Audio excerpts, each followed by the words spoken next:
మీద చెయ్యి వేసి బొట్టు పెట్టినా, తాళి బొట్టు మెడను కట్టి బొట్టు పెట్టినా, తల మీద చెయ్యి వేసి బొట్టు పెట్టినా, తాళి బొట్టు మెడను కట్టి బొట్టు పెట్టినా, సన్ని కళ్ళు తొక్కినా సప్త పదులు మెట్టినా, సన్ని కళ్ళు తొక్కినా సప్త పదులు మెట్టినా, మనసు మనసు కలపడమే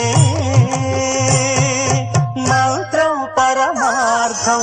శ్రీరస్తు శుభమస్తు, శ్రీరస్తు శుభమస్తు. శ్రీకారం చుట్టుకుంది పెళ్లి పుస్తకం, ఇక ఆకారం దాచుతుంది